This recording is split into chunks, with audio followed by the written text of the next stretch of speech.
oggi il degrado della nostra società, dell'Italia, ha due grosse problematiche, una istituzionale politica e una economica e sociale, e non si può non prescindere da un aggancio di queste due. Una istituzionale politica perché ormai c'è una disaffezione dal mondo politico enorme, la popolarità dei nostri deputati e senatori è zero in pratica, non c'è più morale, si assiste ogni giorno a degli scandali e a dei grandi complotti di salotto, si vedono solo che fanno politica nelle televisioni e non si accorgono che ormai i gridi di dolore di tutte le imprese, artigiani, commercianti, piccoli, ma anche proprio delle famiglie, ormai siamo allo stremo.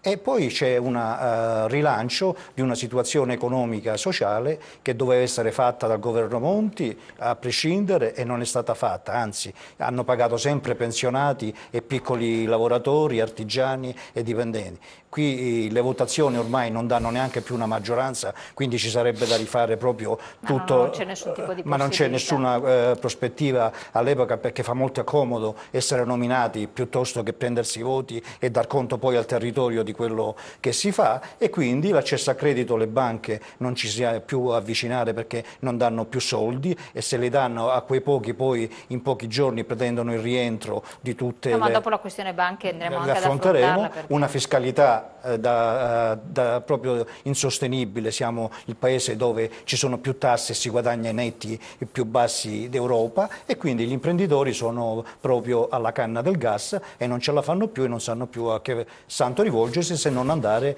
nei paesi dove le fiscalità e le politiche del lavoro sono più diverse.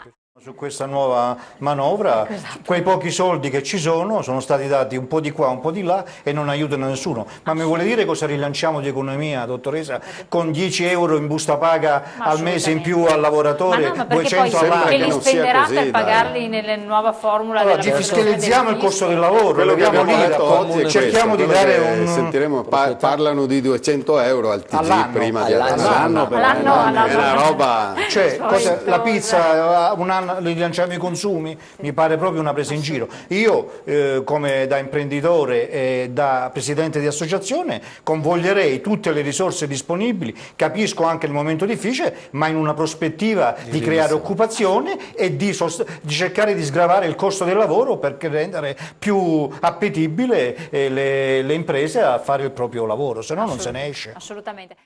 Però c'è un aspetto importante, sì. Questo export è appoggiato, quindi hanno in qualche modo un aiuto quelle aziende che vanno all'estero? No. Certamente l'aiuto che le aziende che vanno all'estero viene dato dalle associazioni di categoria perché le accompagnino, gli creano i presupposti, gli spiegano le leggi, le fiscalità, gli aiuti, i permessi, perché abbandonare le imprese e mandarle all'estero senza nessun supporto. Noi abbiamo fatto un'azione col console della Bosnia, col dottor Diego Moscheni, una politica di internalizzazione ma anche di istruzione, proprio pedagogica, proprio di formazione delle imprese ad andare all'estero, perché se no andando così all'avventura si rischia un bagno di sangue e si rischia di finire nelle maglie della criminalità organizzata e si fa solo danno maggiore. Bisogna seguire i canali istituzionali.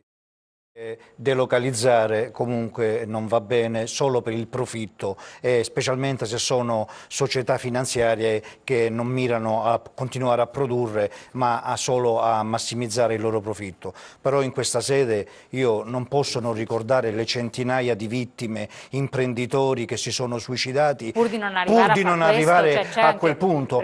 Io sono con l'amico console, siamo andati a centinaia di funerali solo l'anno scorso, la maggior parte nel Veneto, abbiamo fondato anche un'associazione per dare proprio un supporto morale e pratico.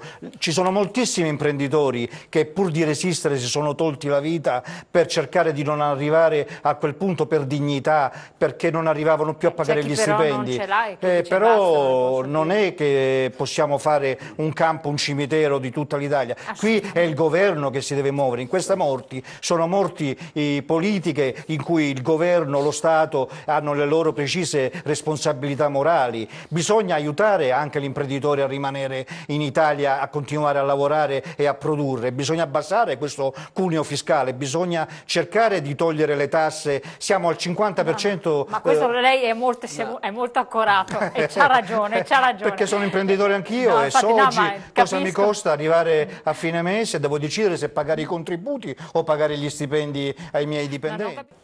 Oggi purtroppo le politiche economiche di sviluppo vengono fatte dalle banche centrali europee. Bravissimo, seguiamo è quello questo che qui. Ora noi siamo vittime di alcuni parametri, di alcune diktat che il mondo finanziario ha messo. Ci sono comuni virtuosi che hanno soldi da spendere, potrebbero dare occupazione. Forse ci danno un'apertura col patto di stabilità. Il patto di stabilità non li possono spendere. Forse dobbiamo rientrare nel 3%, se siamo al 3,01 arriva la bacchettata da Bruxelles. Cioè siamo in una condizione in cui dobbiamo riprenderci un po' di sovranità anche legislativa e anche produttiva, perché se siamo attaccati così. Capisco che abbiamo un deficit di quelli che solo 100 miliardi all'anno se ne vanno per pagare gli interessi, e dobbiamo essere anche appetibili per fare rinnovare i botti CCT in scadenza, se no non li rinnova nessuno. Non ci scordiamo che il 50% del debito italiano dipende dall'estero, e quindi se non vengono in Italia dobbiamo incentivarli a pagare di più. Ogni punto di PIL ci costa 2 miliardi l'anno solo di interessi, quindi dobbiamo avere un occhio alla finanza, ai conti, però non possiamo essere come non possiamo più muoverci e non creare sviluppo, non creare occupazione, perché se no sforiamo il debito. Bisogna un attimino che le nostre istituzioni, i nostri politici si facciano sentire a Bruxelles nelle sedi competenti, e si faccia, come diceva il consigliere, un'Europa unita non solo dalla moneta ma anche dalla stessa fiscalità, dalle stesse opportunità di lavoro, dalle leggi,